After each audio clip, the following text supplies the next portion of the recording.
ہے کہ جب حضور مسجد نبوی سے باہر نکلتے ہیں تو آگے حضرت عمر و ابو بکر رضی اللہ تعالی عنہما کھڑے ہیں، چہرے کے اوپر عجیب اداسی ہے۔ کہا عمر ابو بکر اس وقت کیوں کھڑے ہو؟ عرض کی حضور بھوک نے گھر میں ٹکنے نہیں دیا، ہم نے چاہا حضور کا چہرہ دیکھ لیں تو کچھ پیاس بجھ جائے، کچھ بھوک مٹ جائے۔ حضور نے فرمایا میرا حال بھی یہی ہے، جس چیز نے تجھے گھروں سے نکالا ہے وہی چیز مجھے گھر سے نکال لائی ہے۔ چلتے ہوئے حضرت ابو ایوب انصاری کے گھر کے قریب سے گزرے،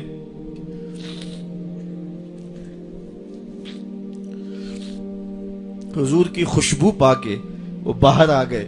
عرض کی بندہ نواز آج میرے مہمان نہیں بنتے؟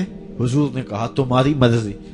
گھر لے گئے، چٹائی بچھائی، حضور کو بٹھایا، گھر والوں کو بکری کا بچہ ذبح کر کے دیا، کہا جلدی جلدی کھانا تیار کرو، میرے آقا کو بھوک لگی ہوگی۔ یہ کہہ کے واپس آئے، حضور کے پاس بیٹھے، نظر چہرے پہ پڑی تو گھبرا گئے۔ نکاحت کے آثار اتنے واضح تھے کہ سمجھ آ رہی تھی کتنے دنوں سے حضور نے کچھ نہیں کھایا۔ اٹھ کے باغ میں چلے گئے، کھجوروں کا خوشہ توڑا، حضور کے سامنے رکھا، کہا بندہ نواز جب تک کھانا تیار نہیں ہوتا یہ کھجوریں تناول فرمائیں۔ تھوڑی دیر کے بعد کھانا دسترخوان پہ لگ گیا، حضور سے عرض کی گئی حضور آئیں کھانا تناول کر لیں۔ حضور نے دسترخوان پر تشریف فرما ہو کر کے حضور نے کپڑا اٹھایا تو حضور نے جب دیکھا کہ کھانا ہے تو حضور نے ایک روٹی لی اور چند بوٹیاں اٹھائیں اور ایک خادم کو بلا کر کے کہا جاؤ ہمارے گھر دے آؤ، میری بیٹی فاطمہ کتنے دنوں سے بھوکی۔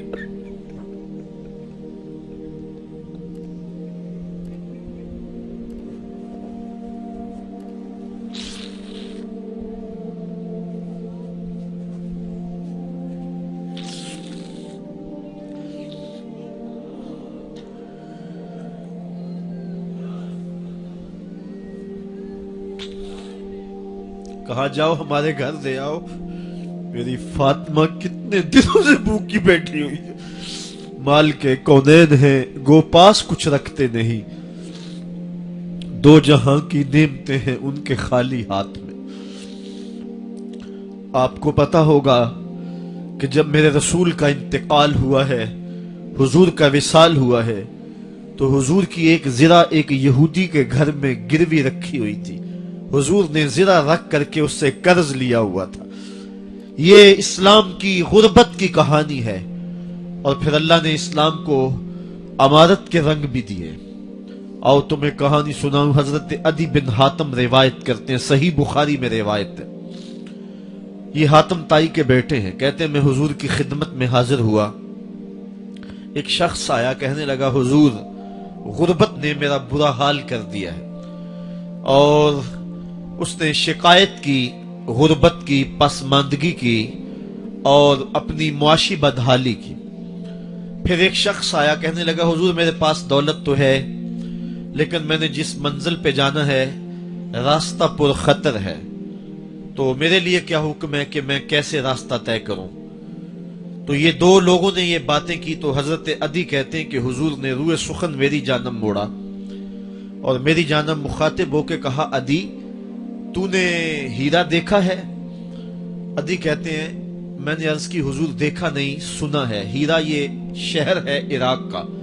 تو حضور نے فرمایا عدی تو نے ہیرا دیکھا ہے؟ میں نے کہا نہیں حضور دیکھا نہیں، اس کا تذکرہ سنا ہے۔ فرمایا عدی اگر اللہ تجھے زندگی کی مہلت دے تو ہیرا سے ایک خاتون چلے گی، تو اپنی آنکھوں سے دیکھے گا اور مکے تک پہنچے گی اور اللہ کے گھر کعبہ کا طواف کرے گی، اور اس کو ہیرا سے لے کر کے مکے تک اللہ کے علاوہ کسی کا ڈر نہیں ہوگا۔ کہتے ہیں کہ میں نے دل میں کہا کہ پھر بنو طے کے ڈاکو مر گئے ہوں گے جنہوں نے عرب کے اوپر روب ڈال رکھا ہے، تو وہ تو پھر ختم ہو گئے ہوں گے۔ کہتے ہیں میں بھی سوچ ہی رہا تھا کہ حضور نے مزید میری حیرت میں اضافہ کرتے ہوئے کہا عدی اگر تجھے اللہ نے زندگی کی مہلت دی تو تو دیکھے گا کہ کسرا کے خزانے تیری جھولی میں ہوں گے۔ تو اس دور کی سپر طاقت تھی۔ میں نے کہا حضور کسرا بن ہرمز हुजूर ने फरमाया हाँ किसरा बिन हुरमज।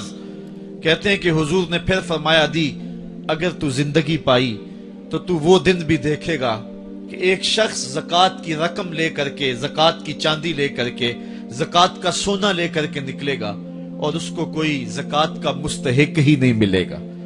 हजरत अदी बिन हातिम कहते हैं कि फिर मैंने वो मंजर अपनी आंखों से देखा कि हीरा से एक खातून चली और मक्के तक पहुंची और अमन ऐसा था कि उसको अल्लाह के अलावा किसी का डर नहीं था।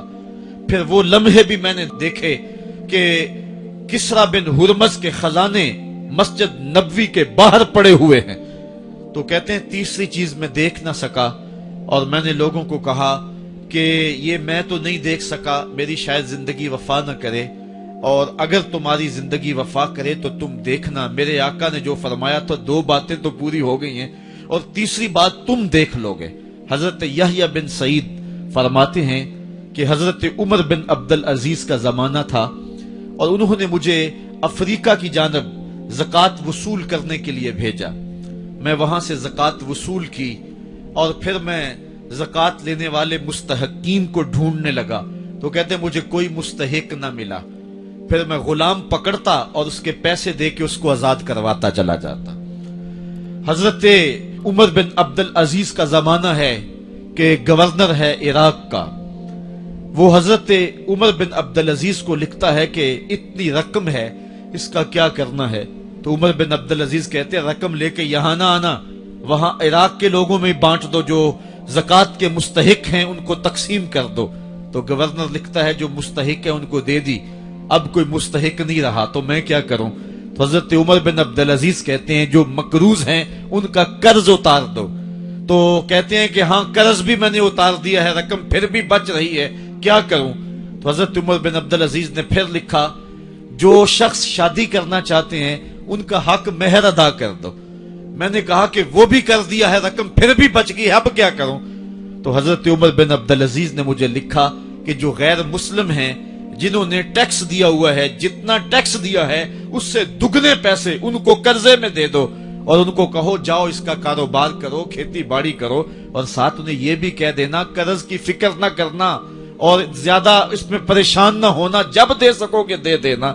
ये दौर भी फिर इस्लाम ने देखा और ये घड़ियां भी देखी जब चिथड़े पहने हुए थे, जब पैबंद लगे लिबास पहने थे, जब पेट में डालने के लुकमा भी नहीं था। अल्लाह का दीन उस वक्त भी गालिब था और जब गलियों के अंदर रेशम बिखरा हुआ होता था कोई उठाने वाला नहीं था, दीन उस वक्त भी गालिब था। दीन का गालिब होना या ना होना इसका ताल्लुक जो है वो मालो दौलत से नहीं है।